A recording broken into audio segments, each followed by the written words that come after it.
इस सरकार की मंशा आज नहीं, ये पहले से भी, चाहे रक्षा मंत्रालय की जो ज़मीनें रही हों, रेलवे की ज़मीनें रही हों, नज़ूल की ज़मीनें और अब वक्फ की ज़मीनें। और हमारे नेता ने कहा जैसा कि भारतीय जनता पार्टी अपना नाम बदल ले, वास्तव में ये भारतीय ज़मीन हथियाओ और अपने चहेतों को बांट दो, ये वो पार्टी है। जिन लोगों ने जब भी अपनी ज़मीनें अगर दान दी हैं और तो उनका मकसद ये रहा है कि हम ये ज़मीन दान देंगे और इसका हमें पुण्य मिलेगा। अब उस ज़मीन को आप हथियाने वाले कौन हैं? आपकी नीयत क्या है? किसको देना चाहते हैं? हमारे देश में ये चलो ठीक है, मुस्लिम वक्फ की ज़मीनों के लिए आज विषय है। कल इनकी नीयत खराब हो सकती है। जो बड़े बड़े मठ हैं, 400-400 बीघा, हजार बीघा ज़मीनें हैं। खुद बाबा गोरखनाथ के मठ की अगर ज़मीनों को देखोगे तो किसी दिन नीयत उस पर भी खराब कर लेंगे।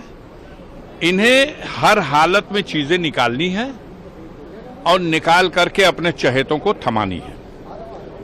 हम इसका पुरजोर विरोध करेंगे और इस बिल को, इसमें कोई संशोधन की आवश्यकता नहीं। आप जो व्यवस्था चला रहे हैं उसको चलाइए।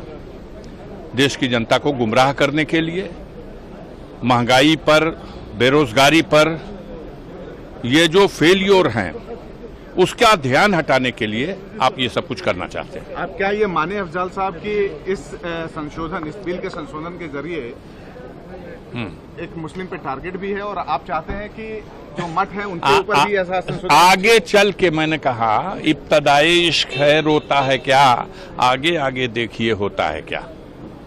ये लगेगी आग तो आएंगे घर कई जद में, यहाँ पे सिर्फ हमारा मकान थोड़ी है।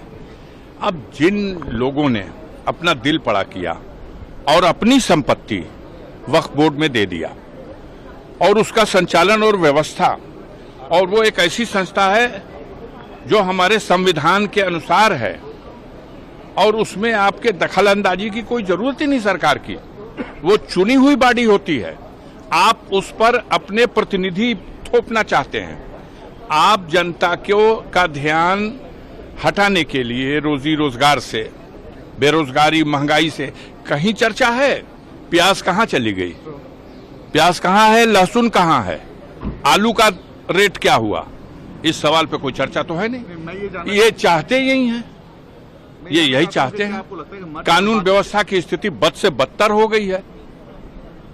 हम तो ईश्वर से प्रार्थना करते हैं कि हमारे पड़ोस में जिस तरह का नजारा कुछ दिनों पहले श्रीलंका में देखने को मिला और अभी इन दिनों जो बांग्लादेश में देखने को मिल रहा है, भगवान न करे दुनिया के और किसी देश में यह नजारा देखने को मिले। मेरा सवाल यह है कि क्या आपको लगता है कि मठ और बाकी के जो रिलीजियस प्लेसेस हैं उसमें भी संशोधन की जरूरत है?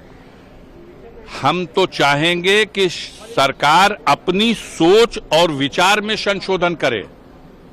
लोकतंत्र की व्यवस्था में संविधान के अनुरूप जो व्यवस्था बनी हुई है उसको डिस्टर्ब न करे, संविधान का सम्मान करे और इस देश में जो पुरखों ने लड़ करके इस देश को आज़ाद कराया ब्रिटिश हुकूमत से, और इस देश के संचालन के लिए जो बाबा साहब भीमराव अंबेडकर ने संविधान दिया, उसमें जो प्राविधान है इस लोकतंत्र की व्यवस्था में, उसमें छेड़छाड़ न करें।